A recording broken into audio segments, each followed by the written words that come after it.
So how on earth do you actually make your business trauma informed? How on earth do you take the concepts of what trauma informed means and what trauma means and actually apply that to a business where it actually makes sense? If you haven't seen the first two videos of this series, I will link to it right here. You can go and check those videos out because those break down what trauma informed is and why being a trauma informed business is so important and how it can actually benefit your bottom line. After doing some digging, I found the best, most comprehensive resource to be SAMHSA.gov.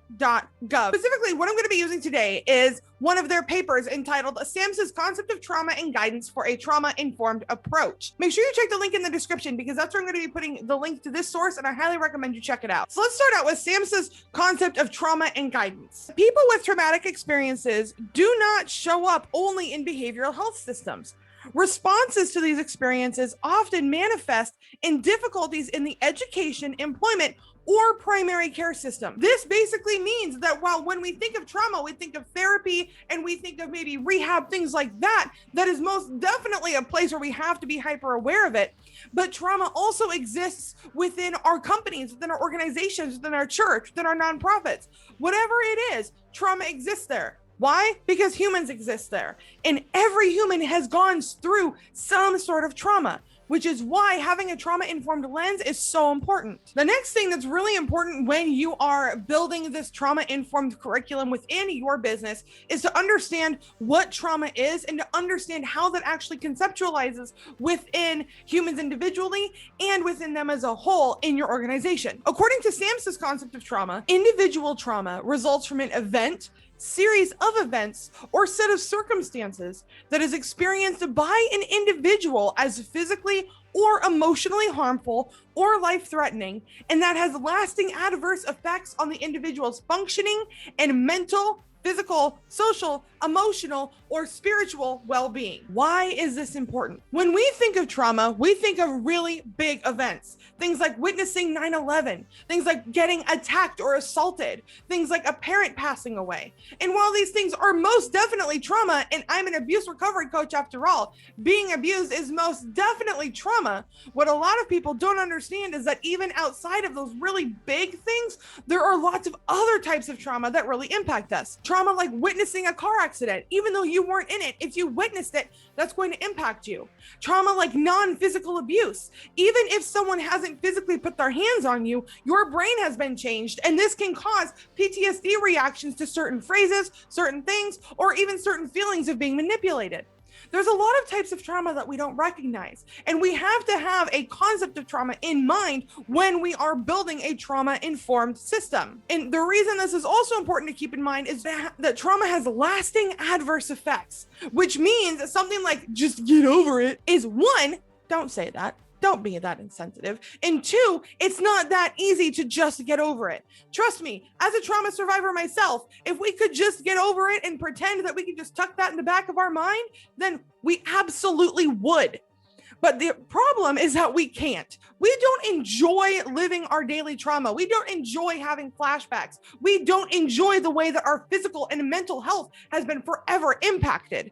And the reason that these things happen is because we're not healed.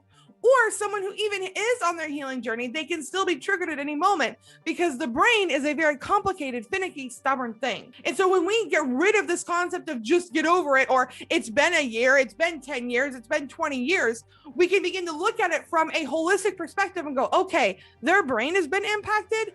Let's take a step back and show a little compassion. Before we dive into how to build up a trauma-informed approach, I want to start with the base of the 3 E's of trauma as according to SAMHSA. They are event, experience, and effects. So let's start with event. This is a traumatic event. 2, experience. This is recognizing that each individual's experience is going to vary even if they were witnessed the same trauma.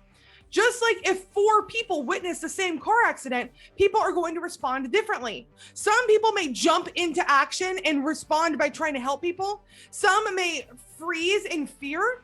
Others may drive on by and not even care. Another may have to pull over to the side and begin to process things and may have to call someone to come take them home because now that they witnessed the car accident, they are frozen in fear and cannot drive.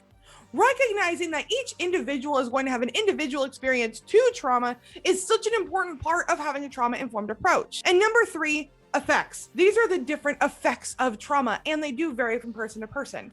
And these do include things like PTSD or physical responses. Sometimes there's a mass anxiety, fear, depression, but there can also be littler things that people don't even realize. Some traumatic effects may be someone decides to not eat or they eat too much. Another traumatic event may be going and doing dangerous activities or completely withdrawing and shutting themselves away from any social interaction. Having this awareness is key, not because it's your responsibility to know each individual's personal reaction to their trauma, but again, having these in mind and knowing that there's going to be different forms of trauma and knowing that there is going to be different reactions to it is going to be key as you begin to build this curriculum for your company. So according to SAMHSA, there are 4 R's when it comes to creating a trauma-informed approach. Number 1, realization. This is realizing that people experience trauma. And according to SAMHSA, all people at all levels of the organization or system should have a basic realization about trauma and how it can affect families, groups, organizations, and communities, as well as individuals. That means that a collective community can experience trauma as well as the individual, and how the individual behaves within the community and their own individual response to trauma may and probably will vary. This is also recognizing that people's experience and behavior are understood in the context of coping strategies designed to survive adversity and overwhelming circumstances. This is saying that the reason people do what they do, the reason people have the coping strategies that they have, is because at some point in their lives, their brain was in survival mode and their brain needed something. Their brain needed anything to grab onto that's just going to keep them alive and make sure that they're going to make it through another day. Either that coping mechanism is healthy or not. It's having the realization that, okay, you know what? The reason that this is their coping strategy is because at some point in their life, they needed that to keep moving. Whether it's right, wrong, or indifferent, doesn't matter. It's having the realization and the compassion and the empathy to recognize that people do things because of things that happened in their past or happening in their present. Number 2, recognize. People in the organization are able to recognize signs of trauma. According to SAMHSA, trauma screening and assessment assist in the recognition of trauma, as do workforce development, employee assistance, and supervision practices. The reason that I include this is because a lot of resistance can come up when it's like, well, oh my gosh, do I seriously have to hire on a full-time psychologist? Do I really have to pay to have all of these things done? Do I have to have all of this right now? And the answer is maybe eventually, but right now you can start small and build up, because yes, trauma assessment and having that resource can be really beneficial, but workforce development, supervision policies, and employee assistance are all things that can also help. What this means is having policies in place that even though you may not have a trained person on staff yet, it means that leadership has done some basic training, so they are now able to create a policy, even at the most basic level, to help communicate certain trainings and literature for the employees underneath, so then that way they can continue on with the trauma-informed education. You don't have to go all in right away, although if you have the resources available, most definitely do. But you can start small with just workplace policies, or even having the ability for an employee to come and say, you know what, I have some really big things going on in my personal life. Can I take the day off? Can I have a mental health day? That can actually make or break someone's ability to heal. And while a big resistance to that is going, well, yeah, well, people are going to misuse that. People misuse current sick days. As someone who worked typical 9-to-5s for a majority of my life, I have witnessed people calling in sick when they were not sick. I have witnessed people taking advantage of sick leave because they wanted to go to a concert. And so the reality is that no matter what you do, someone is going to take advantage of it. But that is why it is so important to have these policies in place, so that way you can screen for that, pay attention for that, and show up for the people who need it. And also, don't punish the people who need it for the few people who are going to abuse it.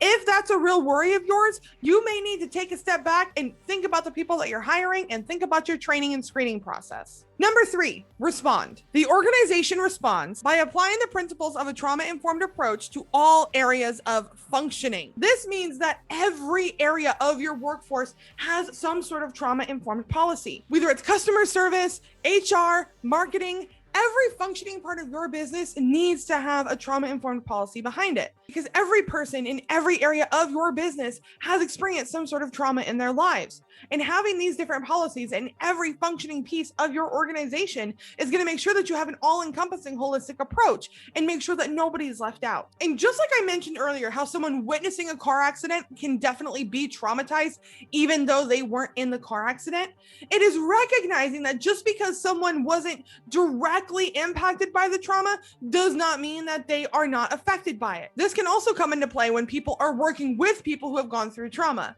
If someone is consistently helping people like a counselor or a therapist, they are benefiting people that have gone through trauma and they're helping them work through their issues. They can then be impacted by all of the stories consistently living in their mind.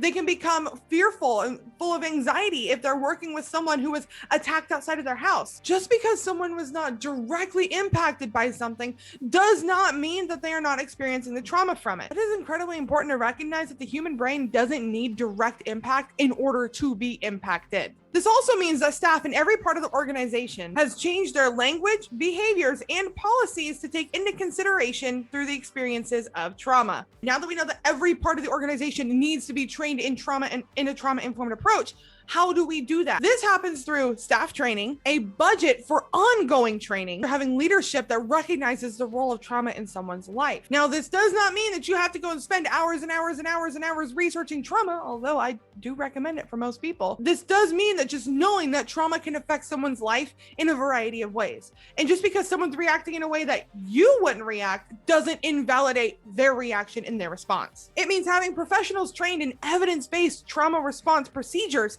so then knowing that you're doing it in a right way, and so that way you don't end up accidentally re-traumatizing someone. This also happens through promoting a culture based on the beliefs about resilience, recovery, and healing from trauma. Our number 4, resist re-traumatization. This means that staff who work within a trauma-informed environment are taught to recognize how organizational practices may trigger painful memories and re-traumatize clients or staff with trauma histories. Again, this comes from knowing and having a basic understanding of trauma and how it can affect someone's life. It is keeping in mind that the things you say truly do matter, and you are risking re-traumatizing, aka damaging a brain, if you are not aware of how your words and actions can impact someone. So there are 6 key principles when it comes to a trauma-informed approach, and these are really important to keep in mind. These 6 things are safety, trustworthiness and transparency, peer support, collaboration and mutuality, empowerment, voice and choice, and cultural, historical, and gender issues. So number 1, safety.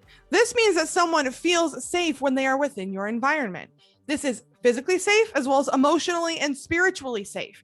This is knowing that they're not going to be harassed or be discriminated against. It's knowing that they're going to be cared for and they have a safe place to ask questions and contribute. 2, trustworthiness and transparency. This is pretty self-explanatory, but basically it means that your employees want to be able to trust you, and they need to know that when you say you're going to do something, you're going to follow through. And it's also transparency. It's keeping things open and not hiding anything behind something else. It's being super upfront with your expectations and with the way your company runs, as well as with your intentions. Don't be something that you're not, and don't say things that you don't mean. Number 3, peer support. This means that having the ability for them to reach out to those around them in a safe way to ask for help or to even just ask for a little bit of support or collaboration on a project. It's having that ability to be safe and reach out and have that peer support. Collaboration and mutuality. This is an open call to make sure that your employees feel safe working with each other as well as working with you. It means that they have the ability to speak up and put in their ideas and their questions. They can say things that are going to make things clearer. They can say things that are going to benefit them. Even if their idea is not a good idea, they want to be able to speak up and share it and know that even if it's not someone that you're going to apply to the project, that you respect their input and you respect their feedback. Empowerment, voice, and choice. Again, this one's pretty self-explanatory. They want to feel empowered and they want to feel like they can speak up and they're encouraged to speak up. They want to have choices. They want to feel like they have a say in what goes on within the company. This is not saying that they're just going to run amok and do whatever it is that they want to do. Of course, you can have some structure, but it's important to listen to those who are working under you and value their feedback. Cultural, historical, and gender issues. This one is extremely important to keep in mind because no 2 people are going to have the same experience. There are some communities that are marginalized in different ways than others. others, such as gender issues. If there is sexual harassment, yes, it happens to men, but women experience it at a much higher rate. Cultural issues, historical issues. If a culture has different traditions or different thinking patterns than you, it's important to keep in mind because they may not see things the same way you do, and this can actually be a benefit. When you are able to take these cultural, historical, and gender issues and keep them into play, one, you're going to remind your employees that you truly do care about them and you want what's best for them. And two, you're going to get different feedback, because a woman who has been sexually harassed is going to give you different feedback than a man who's been sexually harassed. They're going to tell you different things and different experiences. And someone in the LGBTQ community is going to give you a different perception of someone who is not a part of that community. There are different cultures that have different ways of looking at things and different ways of thinking. Those different ways of thinking are not a negative thing. It's an outside perspective that can truly benefit your company as a whole. Keeping these things in mind, again, are going to build up that company culture, and they're going to remind your people that you care. And when you care, they care. It's important to keep in mind here that developing a trauma-informed approach requires change at multiple levels of an organization and systemic alignment with those 6 key principles. Now, I understand that you may still be skeptical after this. After all, this feels like a lot of work. And honestly, how are you supposed to do your job, take care of your people, and figure out this trauma-informed approach stuff? Look, I get it. But just as SAMHSA says, organizations are encouraged to examine how a trauma-informed approach will benefit all stakeholders, to conduct a trauma-informed organizational assessment and change process, and to involve clients and staff at all levels in the organization developmental process. One of the top reasons that people leave jobs is because they don't feel appreciated. If someone doesn't feel appreciated, they have no real reason to stick around or to see you succeed. But when someone feels appreciated, when they feel seen, they want to stick around. But if they love the environment, they're going to want to be there and support you because you've supported them. When you can look at your organization through a trauma-informed lens, not only are you going to benefit those within it, but you're also going to be benefiting your customers, your clients, anyone on the outside. But it's also going to help within the organization as well, because people are going to want to show up for you. They're going to have more of an eye for it, and they're going to be more excited to show up for work every day. And now, especially, consumers want to support businesses who care about their people, who care about the world as a whole. So just by having a trauma-informed approach, you're already going to begin attracting clients and customers that are already excited about the work you're doing and they want to get involved. Having a trauma-informed approach is not necessarily easy, and I understand that, but it's not super difficult either. You can start with the most basic of trainings and the most basic of research, and that can make the absolute biggest difference. Remember, you don't have to go all in right away, and you don't have to become an expert. Just begin to do the research and have a basic understanding of what trauma is. Look towards people within your organization that have survived trauma, get their input, and work together to create a curriculum that benefits you, benefits them, and the company as a whole. I can almost guarantee you that the return on investment that you get on this is going to make you see that it was more than worth it. Again, the link to the SAMHSA paper will be in the show description. And this next video right here can actually help you on your trauma-informed journey. Thank you for hanging out with me, and never forget that you are strong, you are capable, you are intelligent, and boo, you are so freaking worthy.